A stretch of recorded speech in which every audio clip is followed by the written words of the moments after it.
Thanks for staying with us. So in a bid to shore up revenue collection rate and stimulate tax compliance in order to increase the nation's revenue, the executive chairman of the Federal Inland Revenue Service, Nami Muhammad, will be on the show with us. Good morning, sir. Are you there? Good morning. Oh, good to have you, sir. Thank you very much. It's my pleasure to be with you this morning.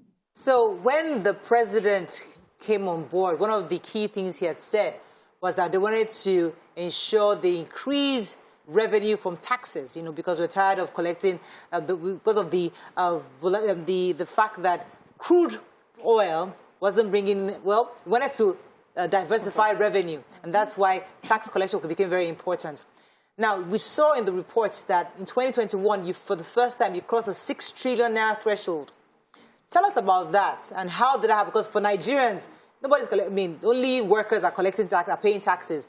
There's a huge informal sector that nobody's collecting taxes from them. So for us, we don't think there's enough drive to get revenue across the country. So how did you cross the 6 trillion naira threshold, the line?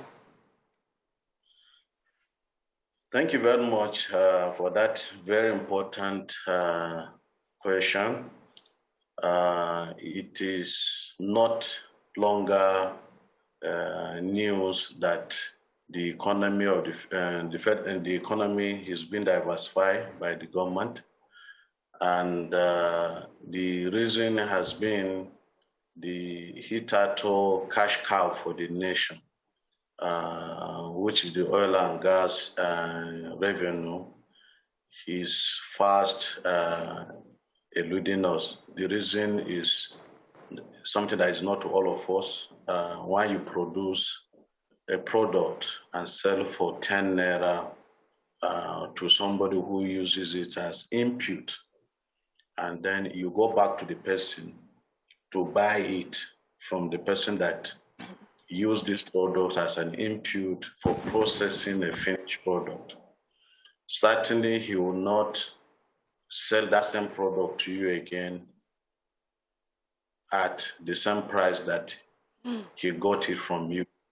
In other words, the fuel, the crude that we produce as a country is produced and exported out to refineries all over the world. So they process those crude and sell back to us. So the implication of this is that the money we use in importing back the refined product is not up to is more than the money we generated or we generate when we are selling this input to the refineries.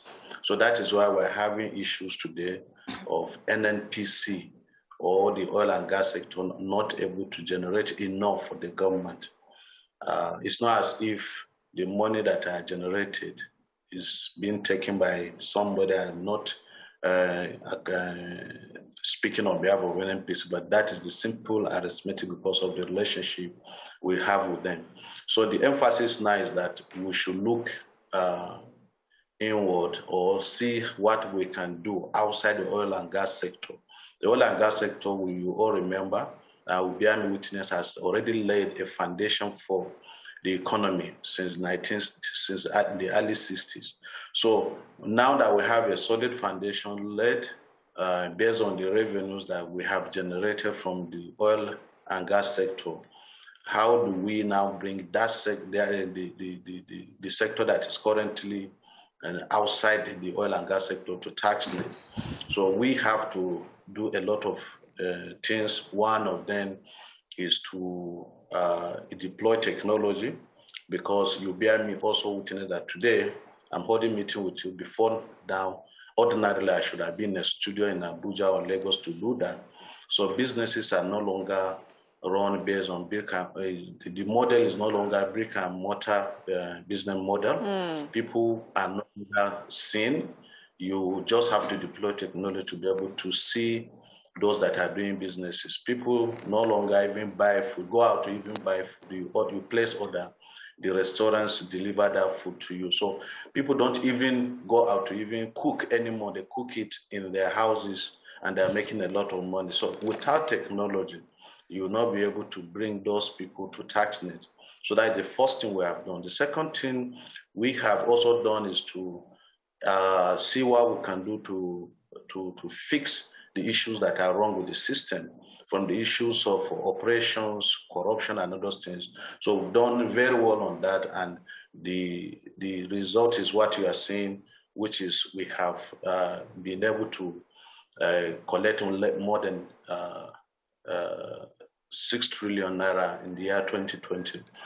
Now, another thing we have to take very seriously is stakeholder collaboration. In a functional world, nobody can succeed without another person supporting him. So what we have done is that from the government, ministry, department, and agencies of government, and then stakeholders like the media, the civil society organizations, the international community, we continue to collaborate, exchange, assist us in seeing or now having access to record of taxpayers. So these are few of the many things that we are doing at FIRS today, and that is why we are able to now cross the 6 trillion naira mark in the year 2020.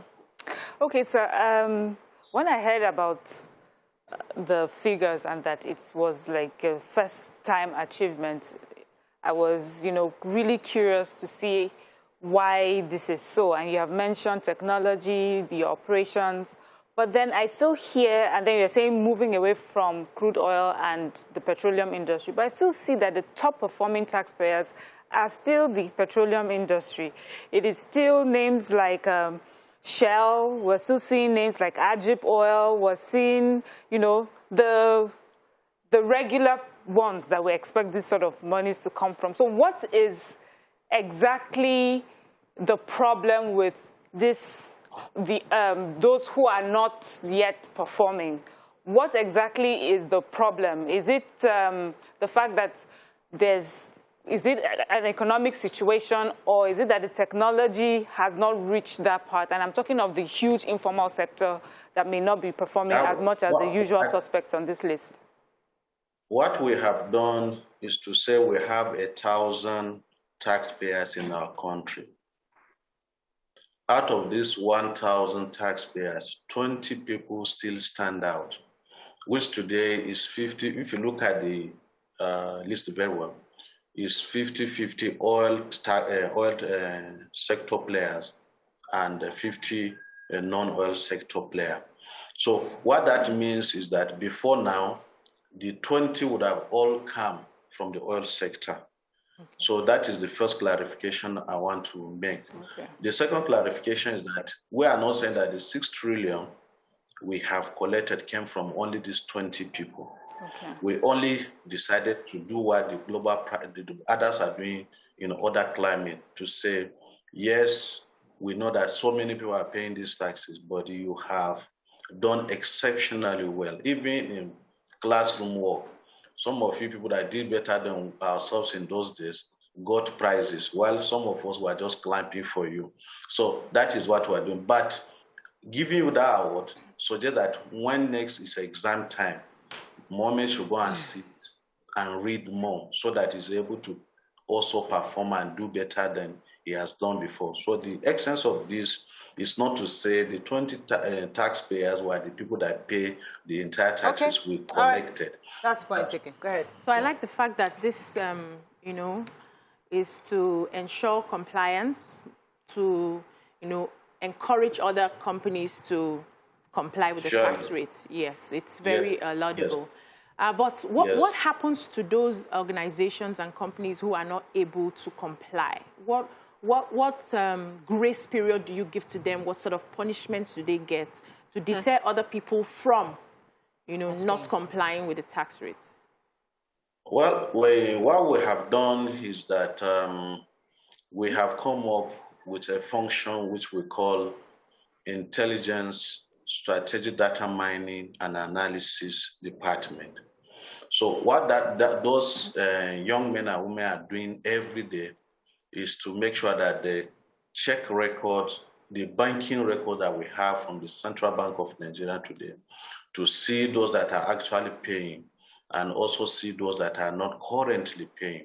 For those that are paying, we match their record to what they have already submitted to us by our financial statement and the monthly VAT returns they are filing.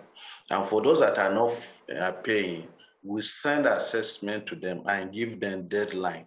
The moment they don't come up to pay on the expiration of that deadline, we go back to the banks to, as a first step, place lien on the account.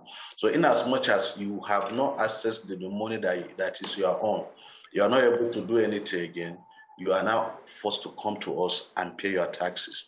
That is the first thing we have done. The second thing we have also done, we are doing today, is jointly with the Joint Tax Board members, that is the 36 state internal revenue of Nigeria, including that of FCT. We are trying to deploy a blockchain technology, which we call Data for Tax Initiative.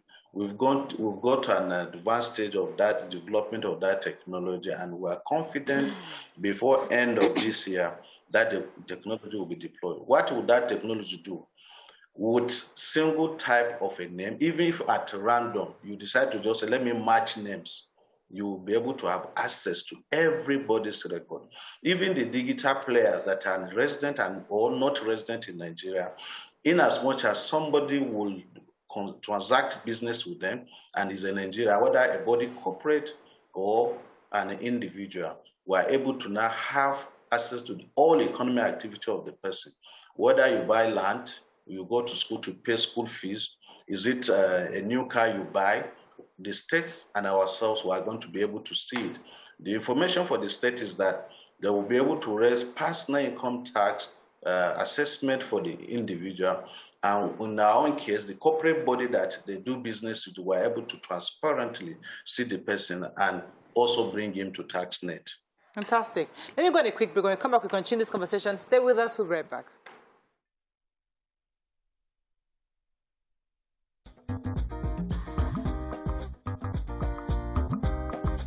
Stay tuned. Your View will be right back.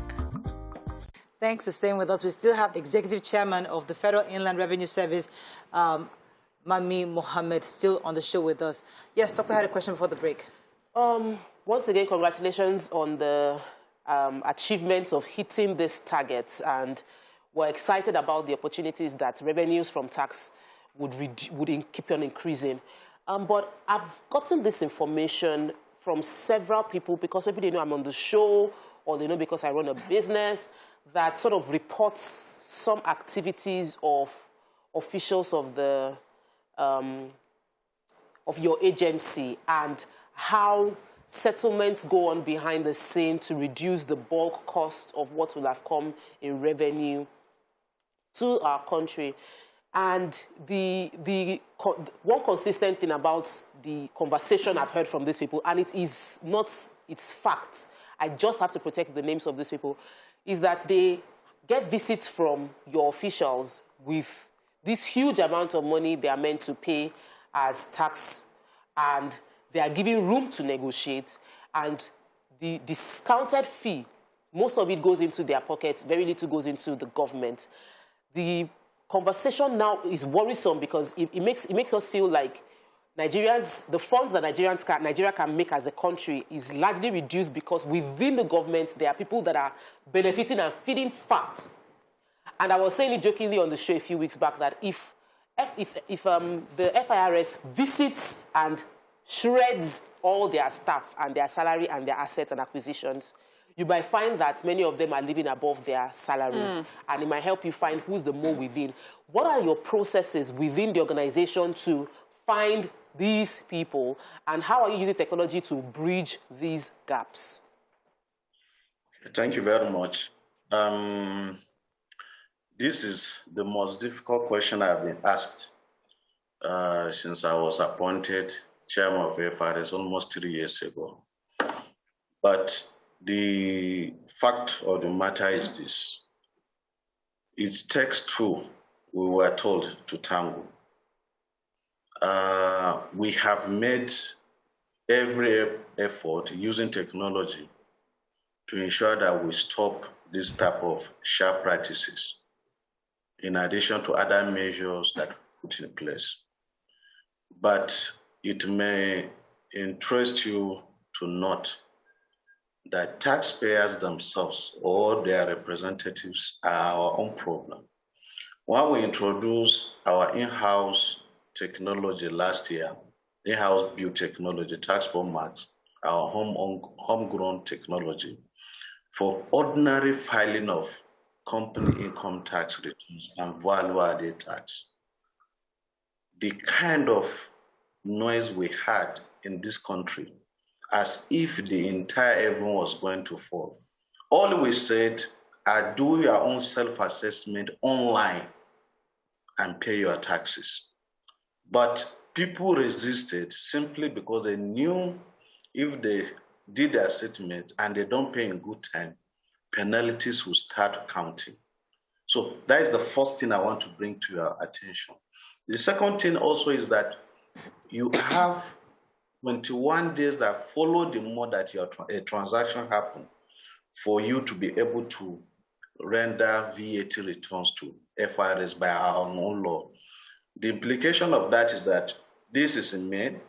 On the 1st of May, if you sell any good or product, you don't even need to come to FIRS to remit the VAT on that product until in about 50-something days. That is the law. But Nigerians will still wait.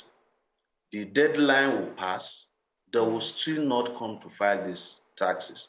But with the technology we have deployed, the system automatically raises assessment or penalty and interest based on the law.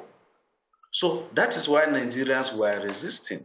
So if you say there is corruption in a system and somebody is trying to fix it, why do you fight the person? The reason is that you also are benefiting from what used to happen. There are assessments that will be raised. They know that this is correct. They know that the assessments are correct.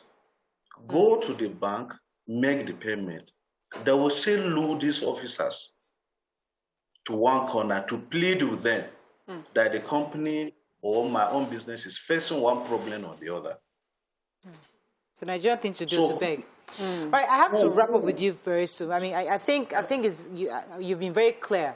You know, three key things you've done so far. You've employed technology, and I like what you said earlier about the blockchain technology, which you're using to be able to detect automatically where the red flags are.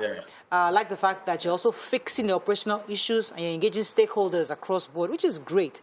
But I would really like to know, what's your estimated figure of how much we should be making as a nation if indeed all these technology and the operational things you've done to fix the system works? If everything works smoothly, how much do you think we can really make? Because 6 trillion is a lot of money. But what's the capacity that we have to make within the FIRS, from the FIRS? Okay, let me answer you diplomatically, man. Nigeria is the largest economy in Africa.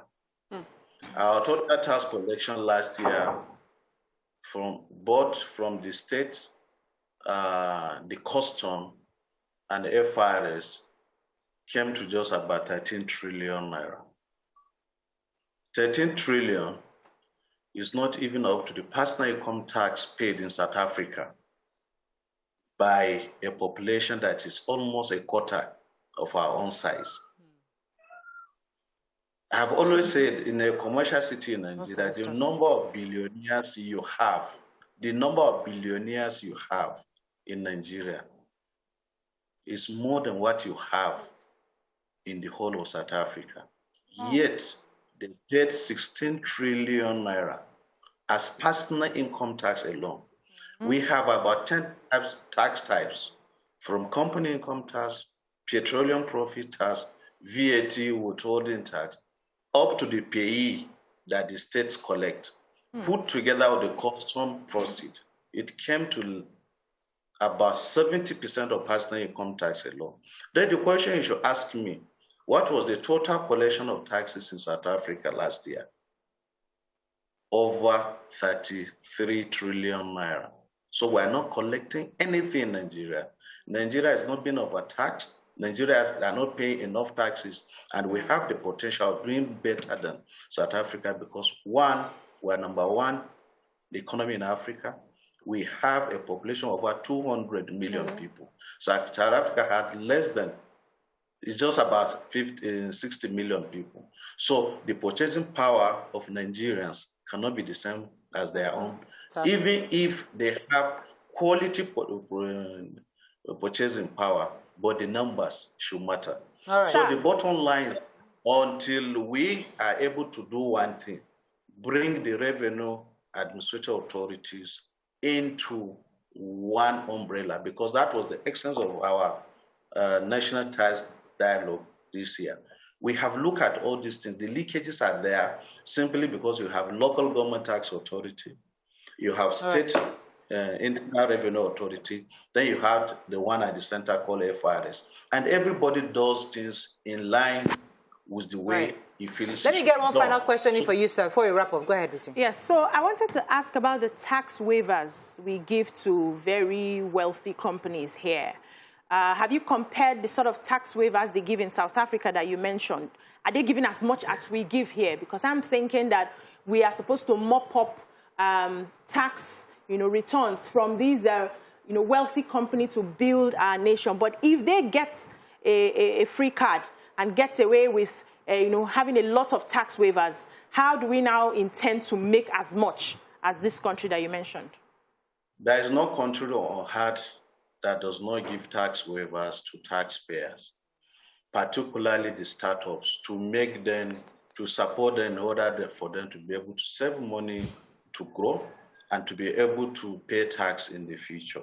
Let's leave the corporate, but let's come back to the personal income tax we just discussed. I gave out a figure of 16 trillion naira. This 16 trillion was paid by only 4 million people in South Africa. If you earn a salary of less than 1 million naira in South Africa, you don't even pay as you earn in South Africa. So the implication of that is that probably all of you in that room today, whatever TVC pays you, if you try to be in South Africa, you will take it 100% home. What do they do? And they are doing very well. The rich pay for the poor, because globally, progressive tax system is the answer. Okay. I think that's all we can take on this. Thank you so much for joining us. And once again, congratulations to this 6 trillion. We just hope, as you said, we've not even started scratching the surface, because based on what you just analysis you're giving to us, we have better capacity to do much more. And we hope that from these feats you have been able to accomplish in the coming years, we'll have more revenue from the FIRS. Thank you so much, sir, for joining us on the show. You're welcome. Thank you for the opportunity to speak to you this morning. All right, we're going to go on a break. When we come back, we'll move on to other things. Stay with us. We'll be right back.